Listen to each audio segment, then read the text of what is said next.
It's full on.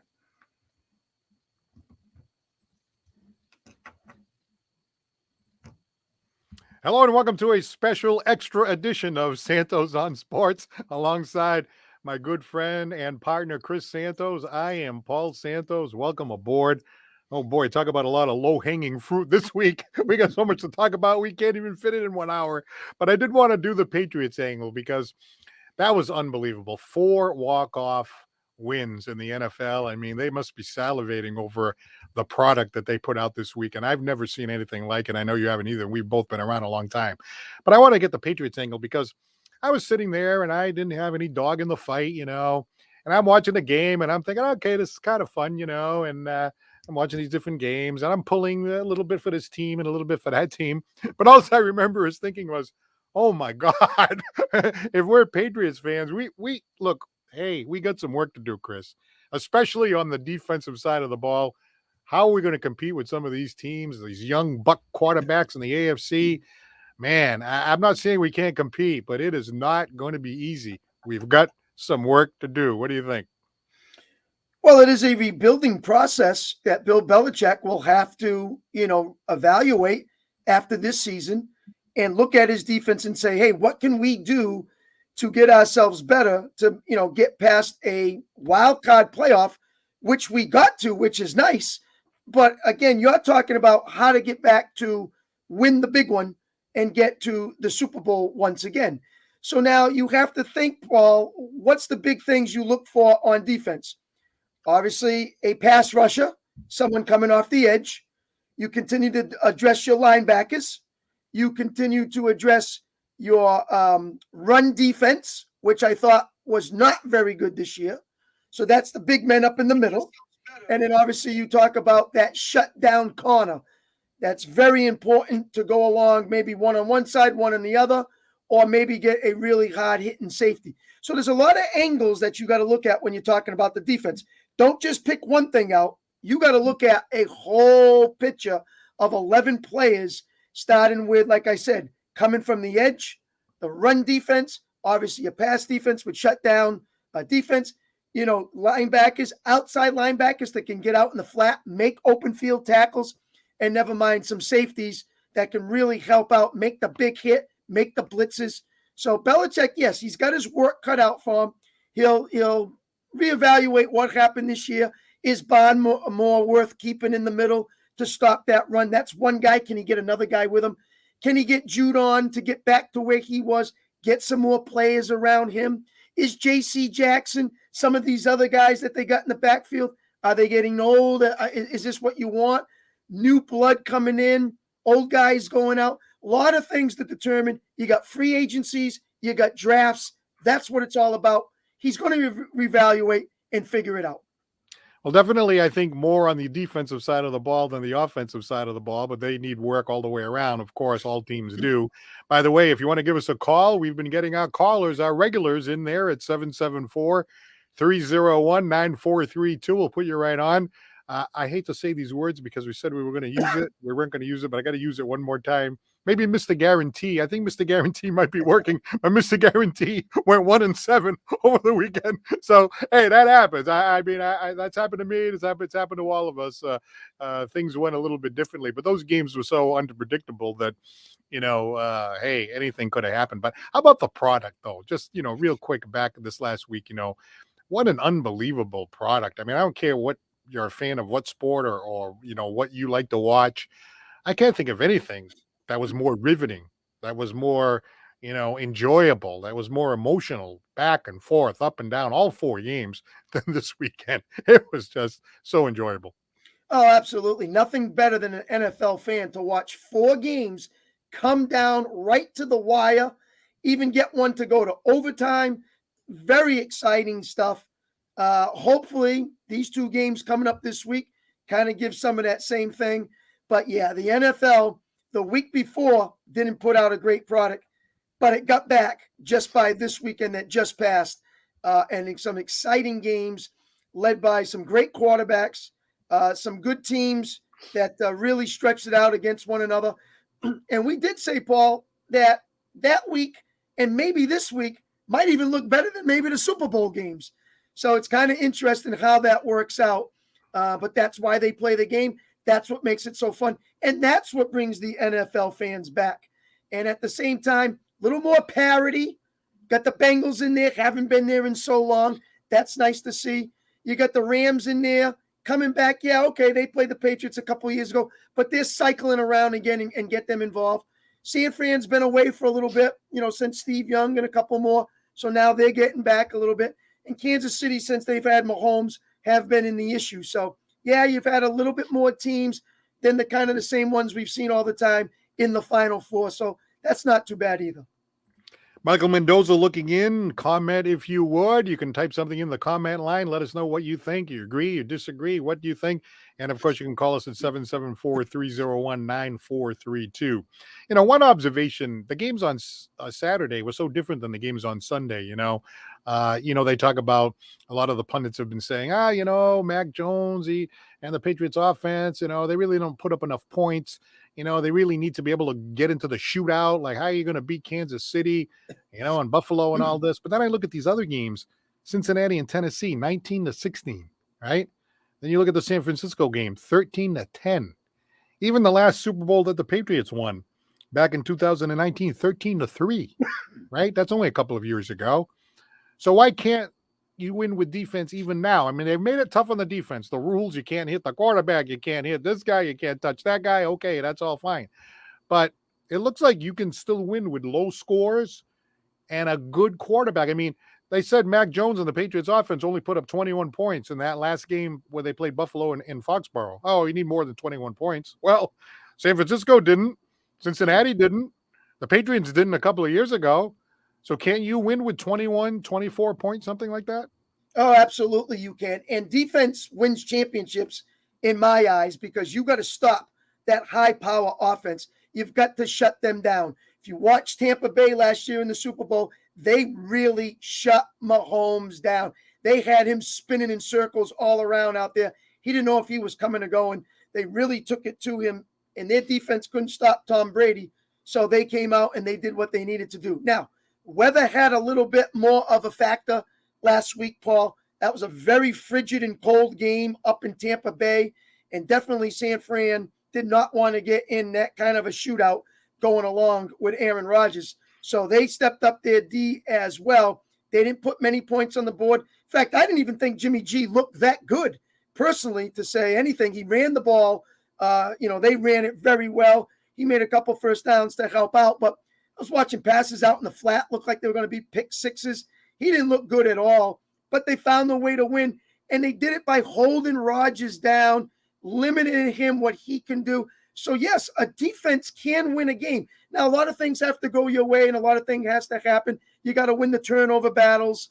Those things have to all come into place. The same thing with Tennessee and Cincinnati. A couple big turnovers there. It was cold weather in Tennessee as well. Maybe not as obviously as Wisconsin, but still it was in the 30s and 20s. So it was tough down there too, watching that go by. But Cincinnati did enough just to get what they needed to do. Think about all the sacks they had on Joe Burrow that Tennessee did, and they still won the game. That's amazing. I mean, that's like over 10 sacks, and you're like scratching your head and saying, what else more do we have to do to still win this game? So it's a combination of both. You got to have that great D, but your offense has to score and win the turnover battle. And Cincinnati was able to pull it off. Now, do they want to go in a shootout with Mahomes? I don't think so. They got to find a way. Which D is going to come to the forefront in this game to stop the other offense, and that will dictate probably who's going to win that game.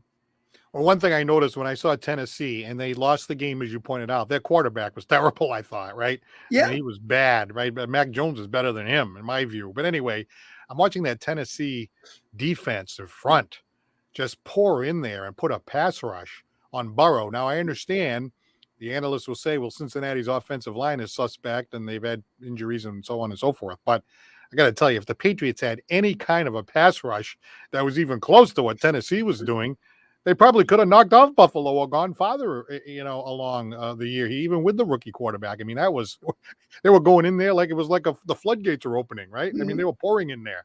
Sure. So, and, again, it's a combination of the both things.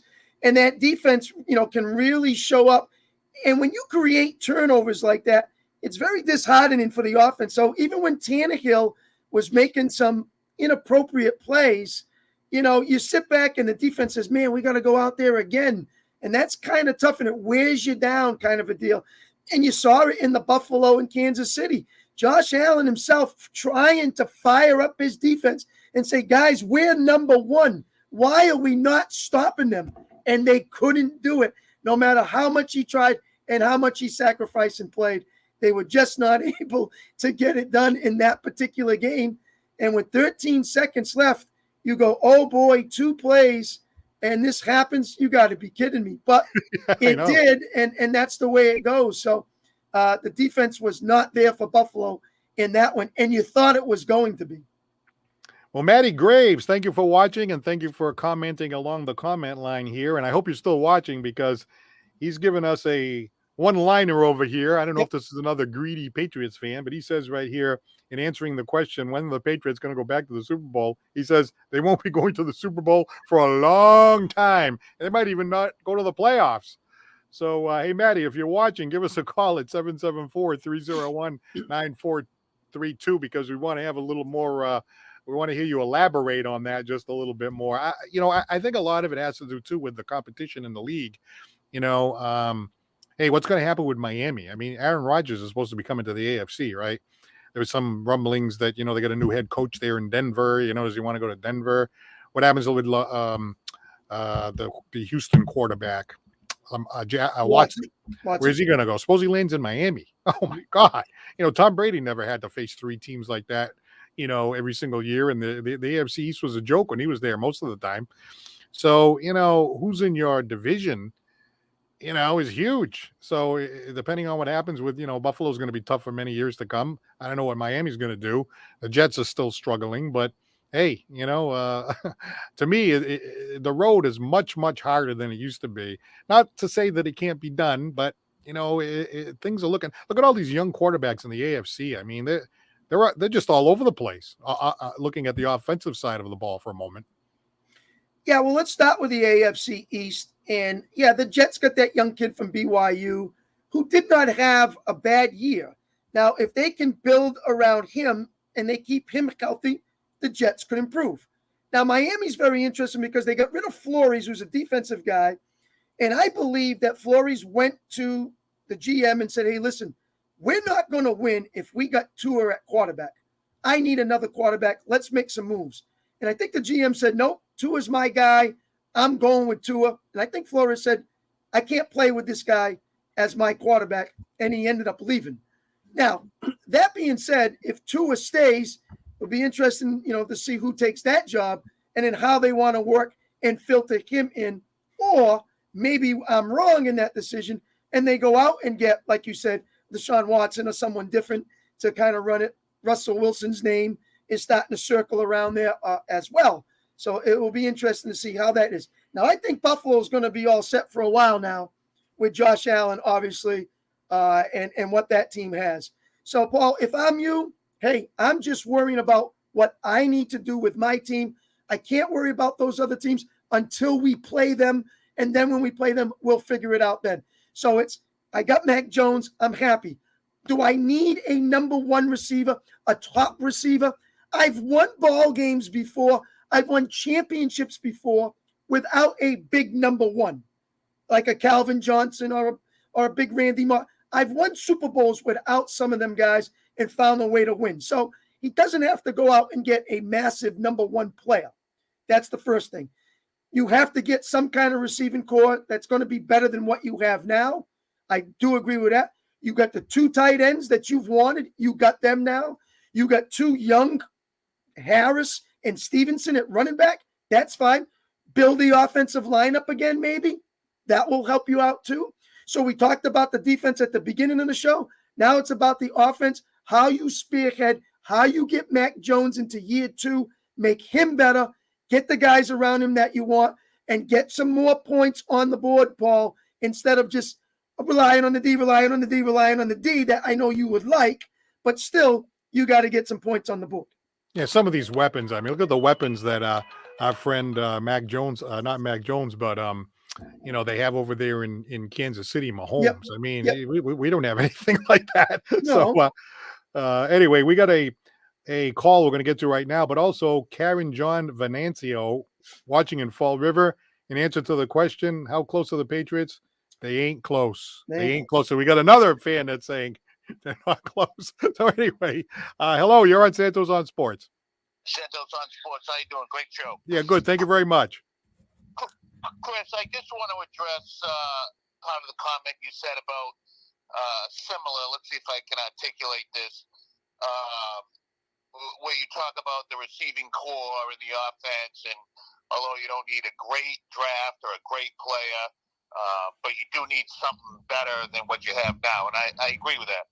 But I also agree with I think the same mentality with defense. I don't think that you need a great defense to win, especially with the rules in the NFL. It's it all leans towards the offense. You can't even touch the quarterback. You run by and slap them on the side of the helmet to throw flags. But what you need to do is, I think you have got to be able to make a stop. Not every series, you don't have to be dominant, but you need to be able to get off the field when your guys are tired or there's 13 seconds left. You got to be able to make 3, 4, 5 plays a game, and how teams get there, I'm not sure. But I think that's where the NFL is right now, and they're sort of in transition because of all these rules changes that favor the offense. They have got to figure. They're never going to stop the offense. You're never going to see, dominant defenses that last 18 games through an entire season. Of course, you may see a game, 13-10, but I think that's going to be an outlier or out of the ordinary.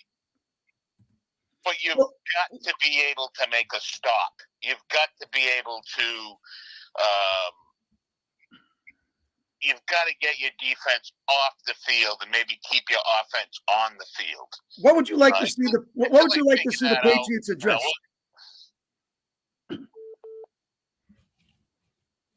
Is he still there? Yeah, I'm still there. Yeah, go ahead. I think Chris had a question for you. Yeah. What would you like to see the Patriots address on defense? Get a guy who's a better pass rusher? Would you like to see the run stoppage better? Would you like to see more from the linebackers? How about the secondary?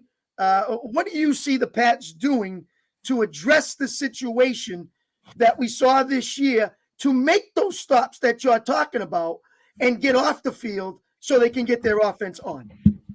Well, I think my comments were more NFL based. Yeah. Since you're asking me with the Patriots. Yeah, we're asking about the Patriots. I think their pass rush, needs to improve. Also, if you look at the statistics, I think their run defense was a little weak. But I got to tell you, on a lot of these games that they lost, it was, 3rd and 21 against Dallas, or 3rd and 20, 3rd and 19. I think it was exactly. They get 20. Couldn't make that stop. Was it a run play? No, it wasn't. It's a pass play. I think that the pass rush has got to be addressed. They need to be able to put consistent pressure somehow, whether it's with schemes, whether it's with the draft and exceptional pass rushers. I'm not sure, but that they couldn't make a stop. They could not get off the field on 3rd down when it came down to brass tacks. And the same, and I see that a lot with these NFL teams. I see it with Buffalo. Came down to brass. All I had to do is make one stop. 13 seconds. They got to make one stop. Yeah, right. Couldn't do it. Well, Couldn't do it. And the same thing was frustrating from a Patriots fan point of view because we had back-to-back games for the first time in Bill's career. It happened one time, and then it happened the second time where the Patriots couldn't force one punt. And the second time, you're making my point. Exactly. Yeah. And not only did they not force a punt in the second game, they scored a touchdown every single time they went out there. Yeah. That's unacceptable. Yeah, and if you think of 14 points off the board in those games, 2 stops. the Patriots would have been right in there on the win, for a win. Yeah, absolutely. And the game that they lost, that one 33-24 or whatever it was, that was one touchdown that was scored in garbage time where they were trying to lateral in their own end zone. That was a one-score game. That was a one-score game. That was only a few weeks ago. Yeah, there's a couple of games you can look at. I just don't think you're gonna see some of those, outlier games where it's, 13-10, but the way that that the rules are put in place to enhance the offense because the NFL thinks that's what the fans want, and maybe it's true. I just don't think you're going to be able to dominate and stop for 60 minutes. A Mahomes or the guy from Green Bay or some of Brady. It's just so difficult, and some of the people, Tariq Hill, some of the people these guys got on offense, it just, you look at it and you say they're unstoppable. Kelsey, all these people, it's just, you got to be able to make some stops, but I don't think they're going to be able to dominate. And I think, if you can get some pressure, and I think the Cincinnati game was a good example of that, where they got to him 9 times, and then there was more hurries along with those 9 sacks. Yeah. I think that that they're going to have to find some way to improve their defense. Absolutely. Yeah, that's all I got to say. And thanks for listening, fellas. All right. Hey, thank you very much for calling. Don't be a stranger. Okay. All right. Thank you very much. All right. Paul, you talked about the Saints game that you were at, and they couldn't make that big stop, and they ran on them, and they got the first downs when they needed to make the stop. So there was a couple of plays on that one. I remember Miami at the beginning of the season too.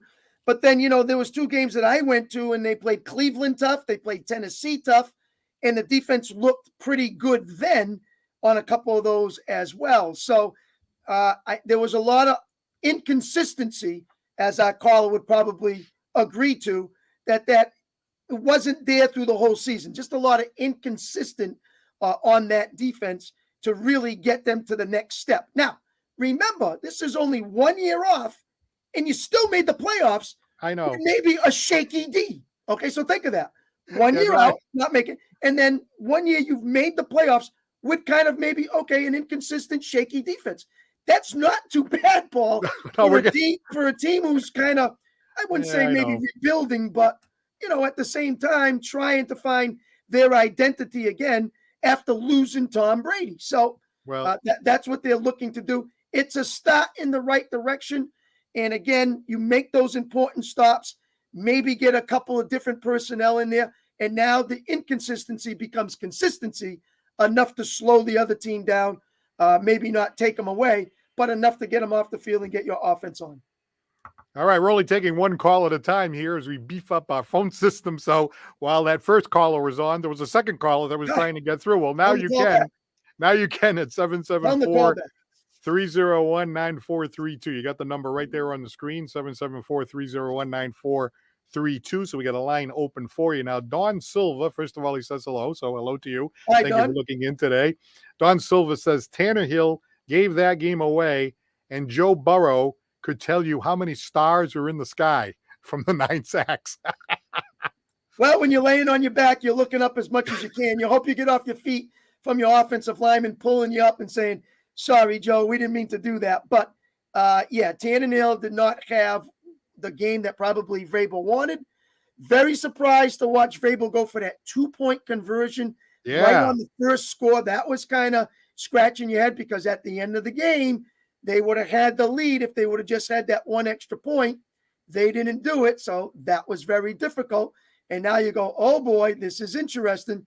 But at the same time, the game that really, really shook me was San Francisco beating Green Bay with, I think, a below-average Jimmy G at quarterback, not really doing anything, and they found a way to win that game.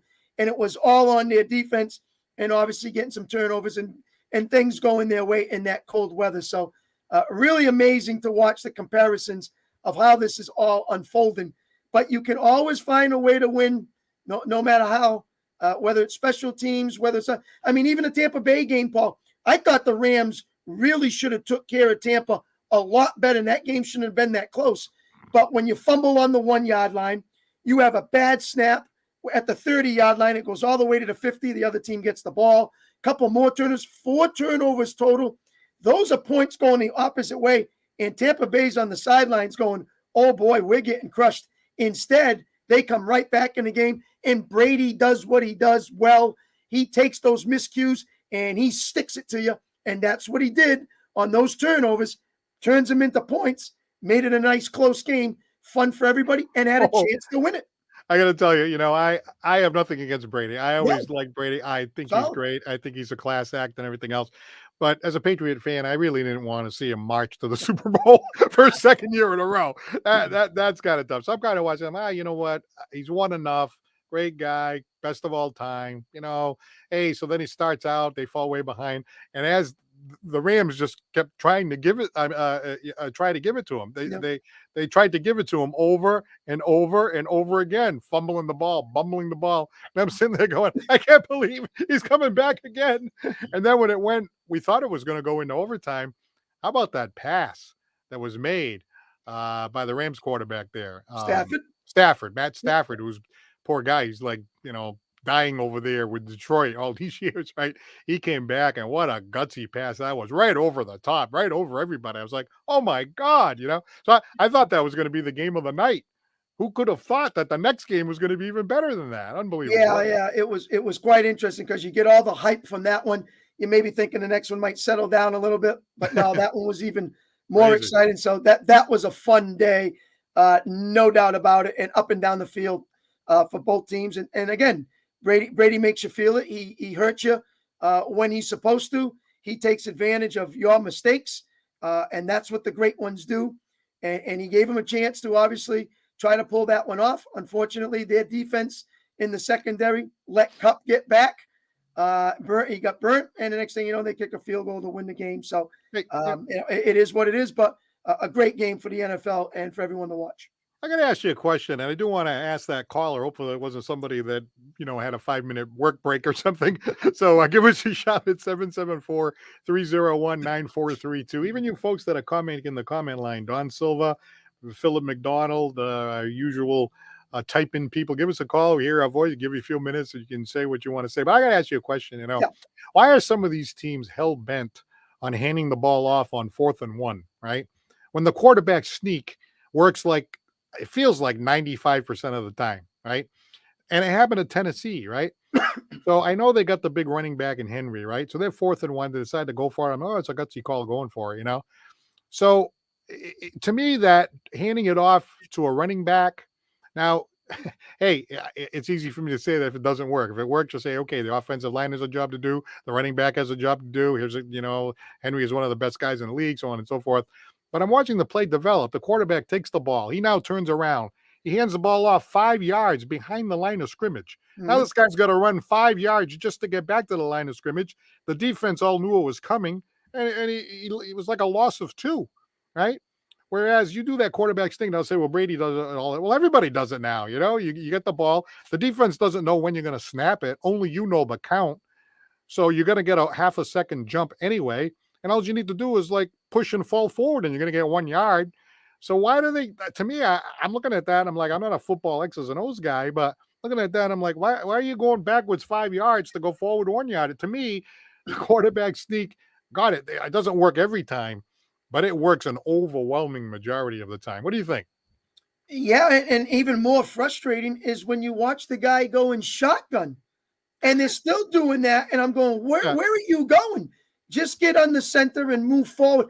If anything, how about if Tannehill goes forward and he has big Derrick Henry push him from behind, right, and get him forward and see if he can get the 1 yard. Unfortunately, sometimes I just think they overthink so much. And you have a guy like Derrick Henry who's 280 compared to Tannehill, who might be, let's say, 205, 210. And so you want to get that massive boat. But if your offensive line is not getting that jump, you're going to be in big danger. And you got 11 guys who are just coming in right after you. And so it's the chances that you take. And unfortunately, it works out sometimes. but more percentage-wise, Paul, I think you're correct. The quarterback sneak seems to be a lot better than it is when you turn and hand 3, 4, 5 yards behind, because it gives now the defense chance to fill a gap, get in that gap, get through. Even the one I watched Fournette score to make that game tied, the guy went right through the gap and he missed Fournette. If he hits Fournette, they don't score, the game's over. Fournette got by him, went in, and then it went down to kickoff. And obviously, Kupp caught the ball and they scored anyways. But it was a play that he went right through the gap, had a chance to get him. So it opens it up a little bit more. So, yeah, I'm so, when you've watched Tom Brady do it for so many years, and nothing against Tom, but he's not the greatest mobility quarterback in the world. So why can't other guys just do the same thing? It's really flabbergasting. All right, 774-301-9432. Give us a shout here and chat with Chris and I. We're going to be for another half hour or so. So many things to talk about. We talked about the defenses and we've talked about the offenses. We haven't even touched on the special teams, right? And Bill always says that for 20 years. Offense, defense, special teams. All three phases of the game. Offense, defense, special team. And then you look at that Green Bay game, the worst special teams in the league. And look, Aaron Rodgers, great player, should win more, They only put up 10 points. That's terrible that they only put up 10 points. But that special teams play, oh my God, that is embarrassing. That is terrible. And yes, in addition to the offense not putting up more than 10 points, which you'd think somebody that's, MVP last year might be the MVP this year, great quarterback, one of the great quarterbacks of all time, certainly in the top 3 or 4 or whatever. He can't get more than 10 points, but there's that. But you can't ignore the special teams play. Worst in the league. And then when the chips were down, it cost them. It did. And what's interesting to me, Paul, as a former coach in high school, not a 53-man roster like these guys have, when there's a mistake made on special teams, there are a lot of times we're getting that guy out and we're putting someone to replace them so that doesn't come up again next time.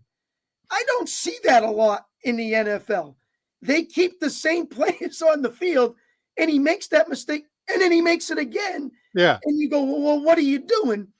As well as you got a guy who's got a punt return and you got him in there and he's not the normal guy in there. Well, why is he in there now when you had the other guy? So there's some questionable reasons that we don't know about because we're not listening to what the coaches are doing. But I know as a former high school coach, I remember doing that and saying, hey, listen, you just don't have it right now. I'm going to put this guy in. We'll work with you on the next practice, and then I'll get you back in if it's not working out in that game because I don't want to lose that game. And if he made a mistake that time and doesn't know, he's jumping off sides, and this has happened a little bit, hey, this is too much. I got to get someone to replace him. They don't do that a lot in the NFL. Well, how about when Belichick benched Stevenson for that fumble?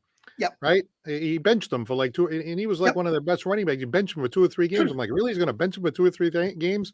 But then, I don't know, for one day, inexplicably, he puts N'Keal Harry out there, and he bobbled the ball when they kicked it off. He screwed that up, right? And then how about the Rams, right? The Rams special teams, twice, they kicked the ball off out of bounds, and the ball came out to the 40-yard line, twice in the same game. And I'm like, are you kidding me right now? It was, I think it was the other way around. It was the Tampa kicker. So wasn't it? I forget which way it happened. But I'm thinking, twice you're going to kick the ball out of bounds, twice the ball's going to come out to the 40-yard line. Oh my God, like that's a big, in the NFL between the 25 and the 40-yard line, 40-yard line is almost an automatic field goal for God's sakes. Okay, how about in the Buffalo game? The kicker couldn't have gone over to the coach and say, Coach, how about if I squib kick it? We can take off 5 seconds instead of having 13 seconds. They're only going to have 8 seconds. Yeah, that's great. And I remember, look, I'm not saying I was sitting there going, oh, Kansas City's going to come down and win it. But I do remember thinking to myself, 13 seconds, 3 timeouts. They could run off 3 plays, 3 seconds each, bing, bing, bing, and get it. Even if it was a 55 or 58-yard field goal attempt, like I thought it was doable, and so you're right. Like by not taking that time off the clock, and the other way to do it, of course, would be a pop-up to the 5-yard line. I mean, you think that these are professional NFL kickers that they could do that. And the reason why I say that, squib kick, I know there's a good argument for the squib kick, what you're saying, and a very strong argument for the squib kick. And I guess you could execute it properly. A lot can go wrong when the ball's bobbling along, and maybe the guy in the front line grabs it at the 40-yard line and falls on it, and now it's like, oh crap, he's got it at the 40-yard line. Obviously, if you kick it high and it lands at the 5-yard line, that guy could run it to the 40-yard line. But it's going to take him a while. So if he catches it at the 5-yard line, if he kneels down at the 5-yard line, good luck, right? Take it from the 5-yard line. If he runs it out to the 30, now you're right. He's going to take off, 3-4 seconds. So obviously, I mean, McDermott knows it. I actually felt bad for him because I heard him on the post game and he was like, he's going to be thinking about this and losing sleep for like the next 6 months, waiting for the next season to start. And, Buffalo's got a great team. You think they're going to get back there. You think they're going to challenge again. You never know. A lot can happen between now and the next year. Somebody could get injured. Another team could, all of a sudden blossom and this and that. When you're right there, when you have that moment and the game is right there within grasp, boy, you got to take advantage of that opportunity. Yeah, you do. And I think one of the other things that we're forgetting to talk about too is, and I've told a lot of people this after this weekend that just went by, I absolutely hate the prevent defense. Oh, yes. I cannot stand it. I think it's disgusting. I don't know why you just can't play normal defense and just have some people come. You guys are professionals. I don't know why you give so much cushion, so much room to watch 13 seconds that they throw to Tyreek Hill and he gains whatever, and then you give Kelsey all the room in the world to catch the ball afterwards to get up and give a chance to obviously make kicks. I don't understand it. The prevent defense to me is miserable. I don't know why they invented that. I understand what it was for, but I can't stand it because I've watched a lot of games turn in the opposite direction because of that from defenses. I think they should just get rid of it and play what you're supposed to play and just try to shut them down. Well, we have to wait for the NFL films to come out because, after the end of the season, a lot of times they have players, they're either mic'd up or they have, these big microphones that can zoom in on the conversation. But I heard a conversation about what you may see. And apparently Tyreek Hill and Kelsey both told Mahomes, hey, we're going to be open. Because they're playing the soft zone. Yeah. So I'm going to go right down the seam. Sure. And if you hit me, I'm going to go for 25 yards. And he told him right now, like, hey, run that play because I'm going to be open. So Mahomes went, okay. And he threw the ball down. I mean, Jesus, for it to be that easy, these are professionals. You can't let that happen. You can't. That's like playing at Paul Walsh Field with a couple of guys in a pickup game. And I put the bottle cap down and you're the rock, Paul. And I just move it in. So you go there. And the next thing you know, I throw the ball. I mean, that's how easy that was, in my opinion. And you're going to play that soft, you're going to get beat. All right. So Philip McDonald asked a question. He's making a wisecrack, which I like wisecrack. That's He's saying, so guys, if Tom retires, will the Patriots throw a big halftime show during the Bills game? I don't think so. I guess he's trying to say when we honor Tom retires, they'll bring him back and I don't know, retire his number or whatever during the halftime of the Bills game. I think that's interesting. That's probably not going to happen. And also Phil says, and I think there's a lot of talk about this. The Patriots defense needs one coordinator, not three guys. It's Belichick's son and it's the other guy, Mayo and all. Oh, for God's sakes, and you could see where. Down the stretch, like McCourty let it leak out a couple of times.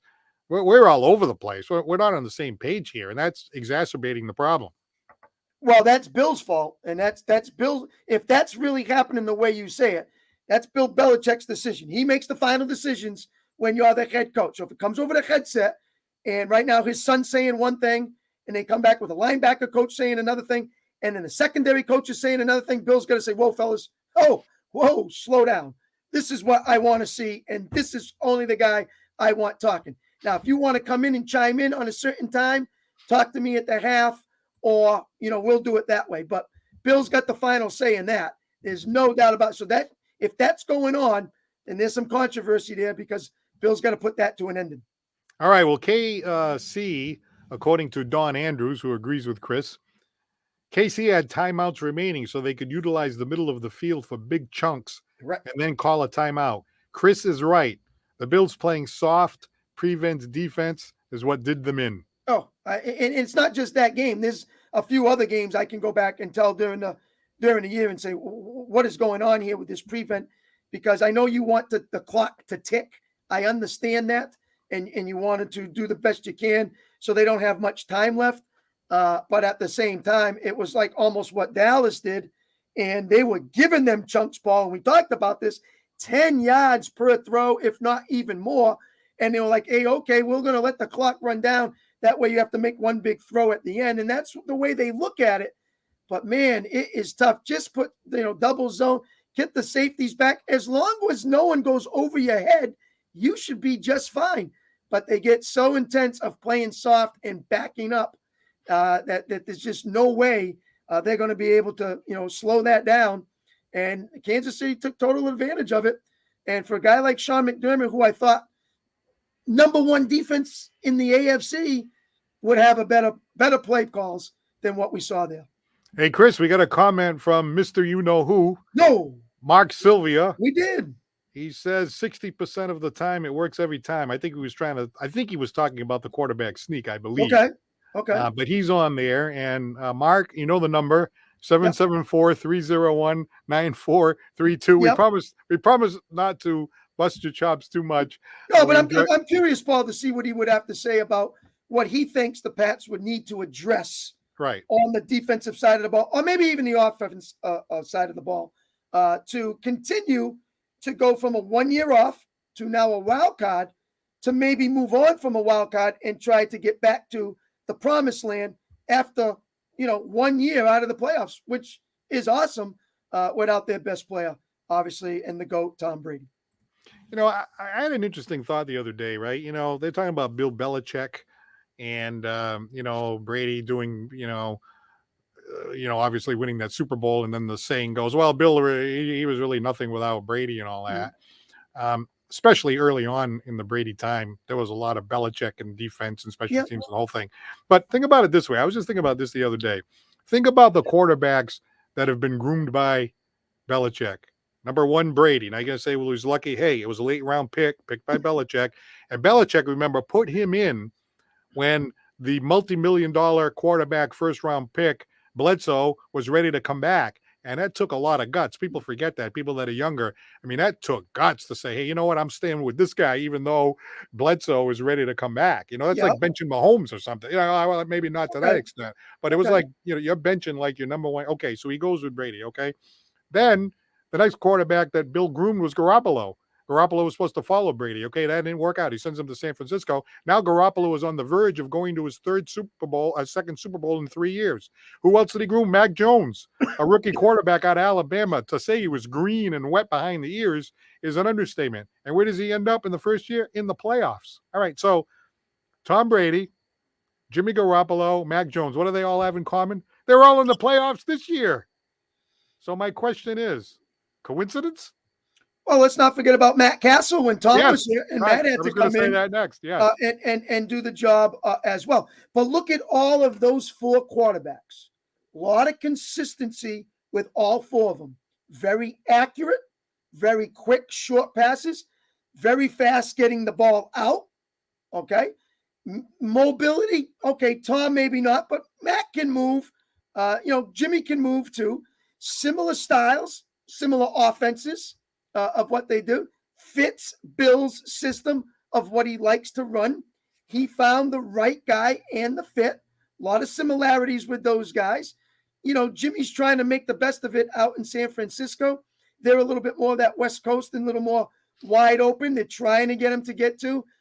He hasn't looked good, but remember, thumb injuries, shoulder injuries. Again, had a lot of injuries, unfortunately. Probably one of the reasons why New England let him go. But even with Mac Jones, what you saw from 1 year, a lot of similarities and comparisons to fit Bill's system and how he brought those guys up. And obviously coaching the GOAT of all time, to have that in your arsenal is just another notch in his fellow. I know there's been a lot of debate over the past few years about whether or not that running quarterback that you see like in college, whether that can be successful in the NFL. Vince Young tried it many years ago. There's different guys that tried it. Lamar Jackson comes in, he's been getting hurt. Even Mahomes said, hey, I only got to do it under limited circumstances. You see Josh Allen running around, and I know he's a big guy and all that, but, do you really want him doing that year in and year out, year after year? So my question is, the league is kind of trending in that direction. Even Burrow can kind of take off a little bit. Guys take off, they go back in the pocket. Like, that's what makes Allen so dangerous. They kind of go back in the pocket. Mahomes, they go back in the pocket, and then you think you have a sack and they take off. Well, Brady can't do that. Garoppolo can't do that. Mac Jones can't do that. But for some reason, Bill had them all in the playoffs, right? So my question is, the league is trending in that direction, but can you still win with the traditional drop back quarterback guy that almost never runs the ball? Oh, absolutely. And I still think the guys that are in there right now, I think Joe Burrow loves to drop back, sit in that pocket, take 10, 15 sacks, not taking off and leaving. But when he has to, yes, he will. Josh Allen, when he sees the daylight in the opening, yes, he will. Now, Josh Allen will take off a little bit more than the norm because at 6'5", 250 or whatever he is, he tries to get away with a little bit more. Now, Mahomes did it at the beginning of his career, got banged up and injured, not doing it as much, but he will take off when he has to, and there is an opening, and it's a big attempt to get a first down. Absolutely, he will do it as well.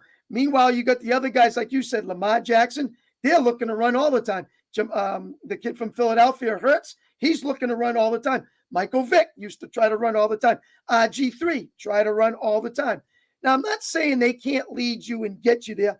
I just don't think in the NFL, with the speed and the quickness and the type of player and how big they are, you can sustain that.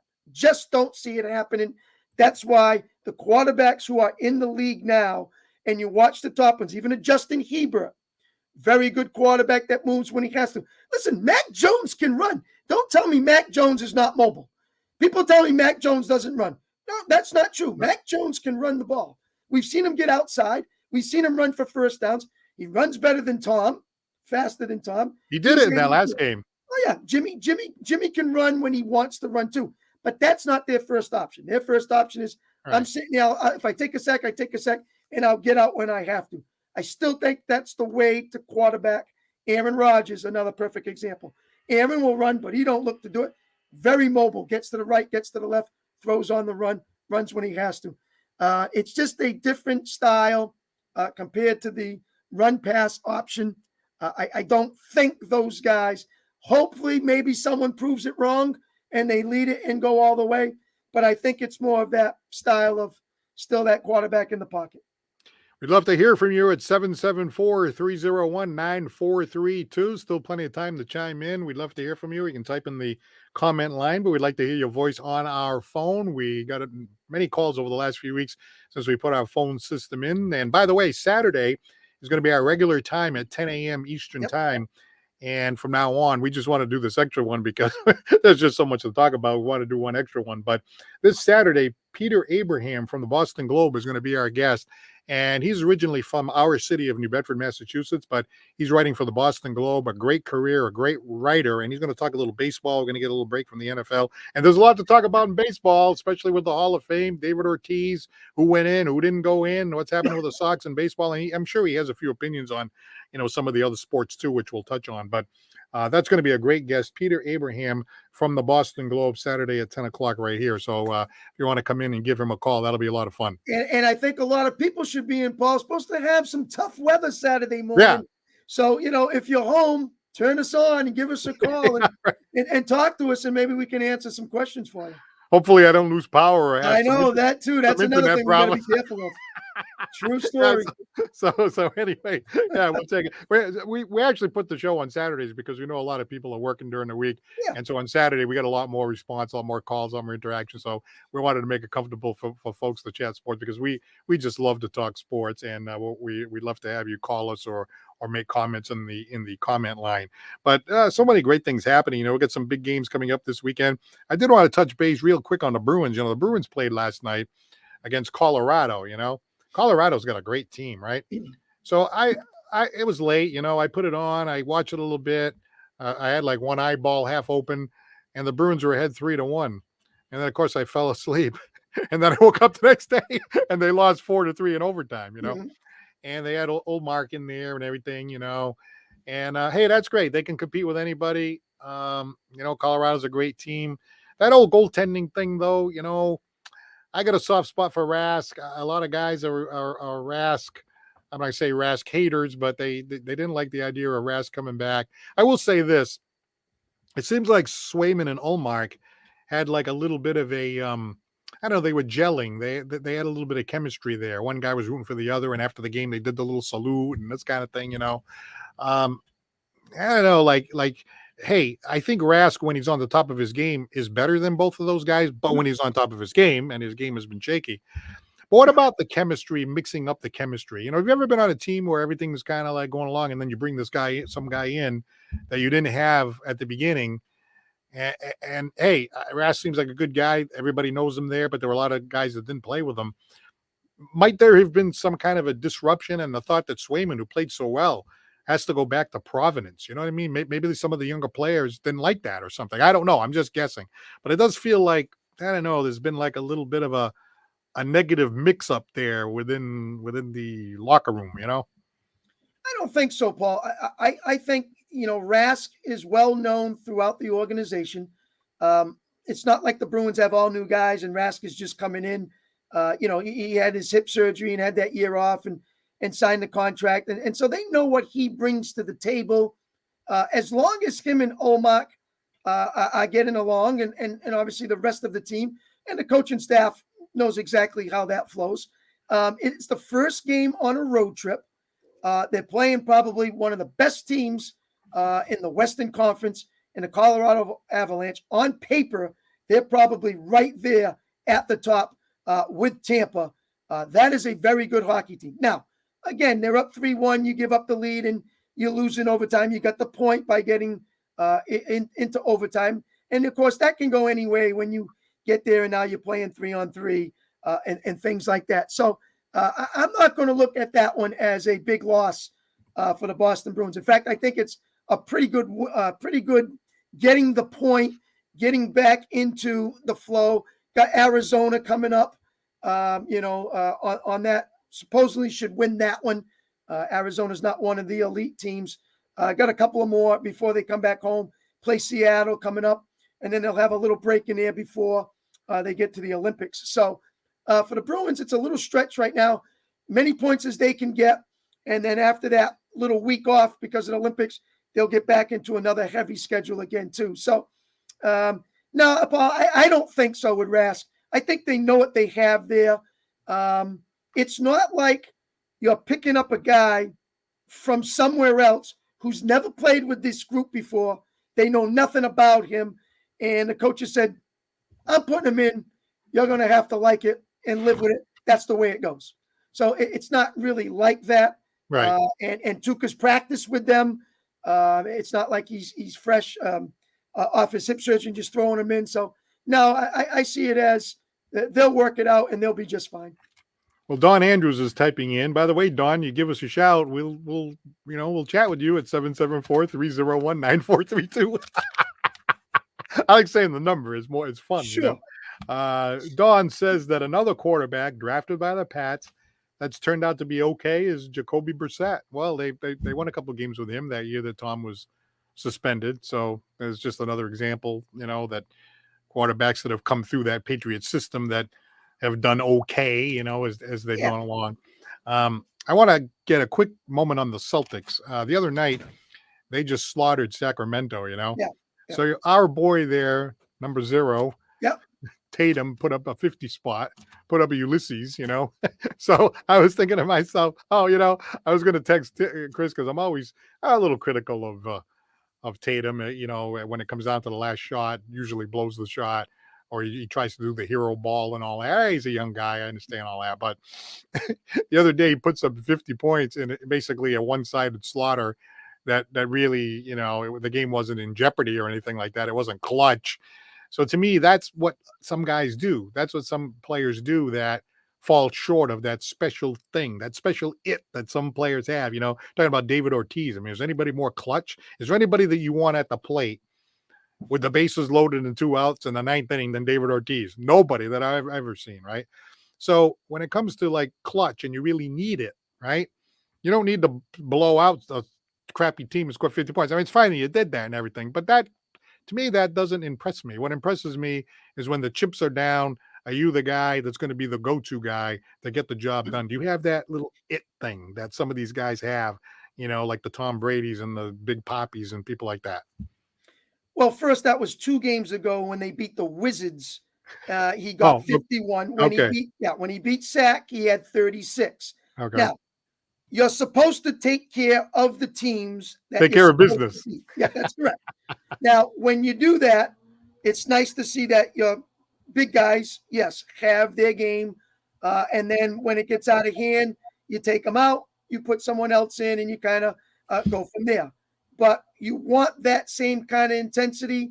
You want that same kind of format when you're playing against the upper echelon team, which this year, no, they have not done it the way that they would have liked to done it, and get some of that, as you say, the it factor, the key shot at the key time to either win the game, send it to overtime, or whatever it is that you need. So, no, it has not. They keep on that balance of 500, 24 and 24, 25, 25. They're always in that 500 mode.